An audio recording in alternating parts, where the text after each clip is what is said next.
Before becoming a real objective, the idea of uniting Europe was just a dream in the minds of philosophers and visionaries like Victor Hugo.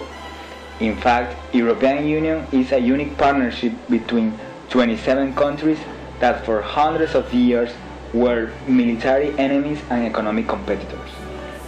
Currently, this regional agreement is defined as an economic and political union, the EU27, but also have embedded a monetary union of 17 countries, usually called Eurozone.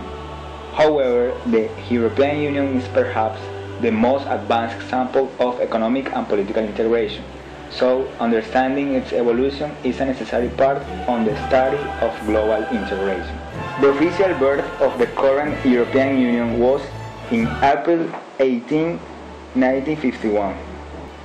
6 founding countries: Belgium, the Federal Republic of Germany, France, Italy, Luxembourg, and the Netherlands create a common market in coal and steel.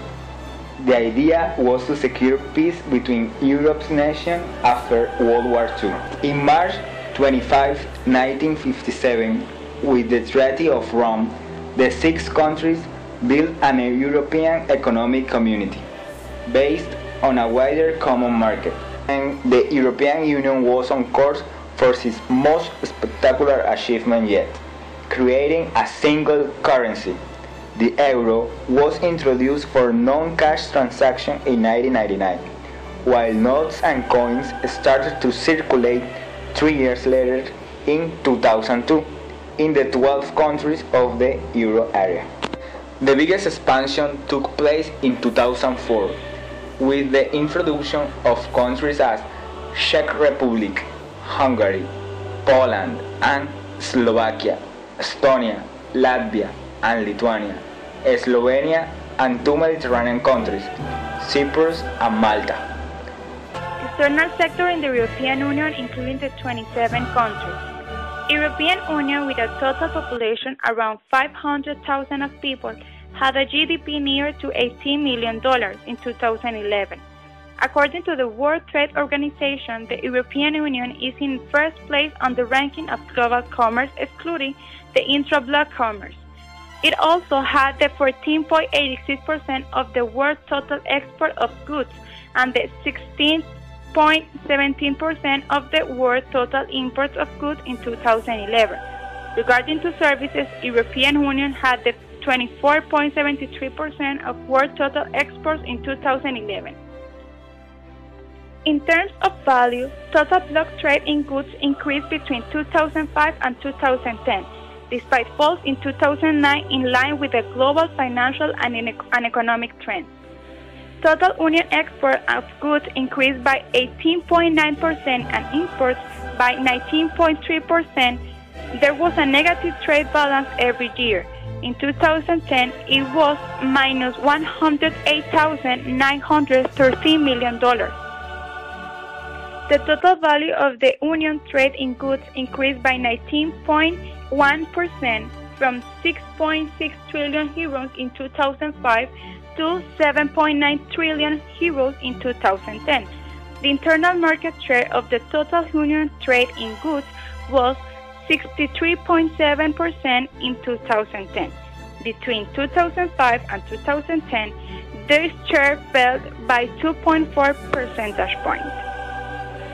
Shares of intra-bloc trade in goods, services, and foreign direct investment have decreased slightly since 2005. Intra-bloc growth rates for export of goods, services, and foreign direct investment outwards recovered in 2010. Trading partners. In 2010, the United States was the leading trading partner for extra-European Union trade in goods, services, and foreign direct investment. Especially in goods trading, the United States represented 14% of all extra-Union trade. By contrast, China is the leading trading partner for extra-Union imports of goods. In 2010, 282 billion euros were imports from China. Other important trading partners are Russia and Switzerland. Actually, as a bloc, the European Union has an agreement in force with some countries in Europe and in the rest of the world. For example, Norway, Iceland, Switzerland, Egypt, Israel, Morocco, Lebanon, Mexico, South Africa, Korea, between others. The European Union is a unique economic and political partnership between 27 European countries that together cover much of the continent. The European Union is the world's biggest trader, accounting for 20% of global imports and exports, and being free trade among its members one of their founding principles. The Eurostat, which is the statistical office of the European Union, presents a yearbook that contains all the data on long-term trends related to external and intra-European Union trade. According to 2010 yearbook, the European Union exported its products to 50 external trading partners. Heading this list is the United States, followed by China, Switzerland, Russia, Turkey, Japan, and others. On the other hand, they imported from 50 external country partners as well, but being China on the first position, followed by United States, Russia, Switzerland, Norway, Japan, and some others. According to this yearbook, the products that were exported the most to non-member partners were road vehicles, machinery and equipment, medicinal and pharmaceutical products, organic chemicals, iron and steel, petroleum and petroleum products, cereal and cereal preparations, vegetables and beverages, as well as miscellaneous manufactured articles. And the products that were imported the most were electrical machinery, office machines and computer, petroleum and petroleum products, clothing and clothing accessories. The euro crisis. The crisis began in late 2009 when a new government in Greece revealed that its procedures had concealed enormous deficits. It is important to reiterate that the fiscal deficits in the European countries, including Britain, are largely due to the fall in tax revenues following the finance-induced recession, rather than to the rise in welfare spending. Nowadays, a new round of instability could undermine efforts to end the Eurozone crisis. The Britain government is thinking about making a referendum to decide if they will leave the European Union. If it was held tomorrow, the 51% say that they will vote to leave, while just 34% will opt to stay. What will happen if Britain leaves? The nation will save about $8 billion a year in net budget contributions. Freed of the common agricultural policy, its foods could become cheaper.